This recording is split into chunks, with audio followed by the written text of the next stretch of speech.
네, 이 뺑소니라고 하는 개념은 사전적으로 말씀을 드리자면 운전자가 교통사고를 낸 후 피해자에 대해 적절한 조치 없이 도주를 하는 것을 의미합니다. 뺑소니는 사실 정식 명칭은 아니고 정식 명칭은 특정범죄 가중처벌법상 도주차량죄라고 합니다. 특가법상 도주차량죄는 차량 등으로 교통사고가 난 경우에 가해 운전자가 도주의 의도를 갖고 있고 피해자가 상해에 이를 정도로 다쳐야 하며 피해자와 연락처를 교부하지 않고 치료구호 조치를 종결하지 않은 경우에 성립이 됩니다. 이 네 가지 절차 중 하나만이라도 해당이 되면 도주차량죄 혐의를 받게 됩니다. 이 점을 주의하셔야 합니다.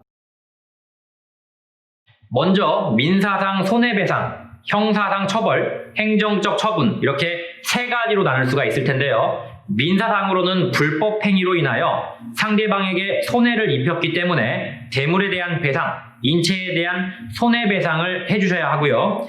형사상으로는 피해자를 상해에 이르게 한 경우에는 1년 이상의 유기징역 또는 500만 원 이상 3천만 원 이하의 벌금에 처해집니다. 특히 무서운 게 행정처분인데 면허가 4년간 취소가 되어서 4년 동안 운전을 못하게 됩니다.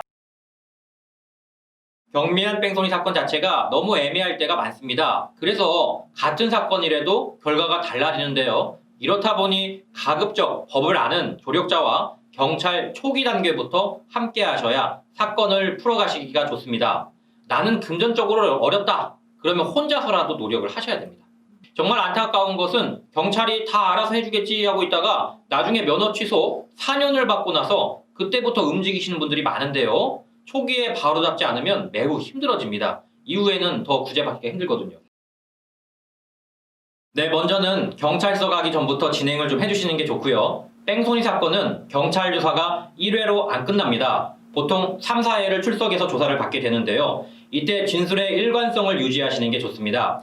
유리한 부분을 최대한 이야기하고 불리한 부분은 방어를 해야 합니다. 경찰 조사를 잘못 받아버리면 후에 우리 쪽에서 말을 바꾸더라도 진술의 일관성이 없어지기 때문에 불리해집니다. 따라서 처음부터 말을 잘해야 합니다. 명심하실 부분은 음주운전보다 뺑소니는 초기 대응이 더 중요하다는 점입니다. 운전을 하시는 분들이라면 기억해 두시는 게 좋습니다. 교통 흐름에 방해가 되기 때문에 차를 이동하거나 화장실이 급해서 가는 경우나 너무 일이 바빠서 또는 연락처가 잘못된 경우 모두 공통된 문제점이 있습니다. 가해자와 피해자가 후에 연락이 안 됐다는 겁니다. 현장에서 자신의 전화기로 피해자의 전화기에 전화를 걸어 한 번이라도 전화번호를 제대로 확인했다면 문제가 안 되거든요. 법은 법을 몰랐다고 해서 봐주지 않습니다.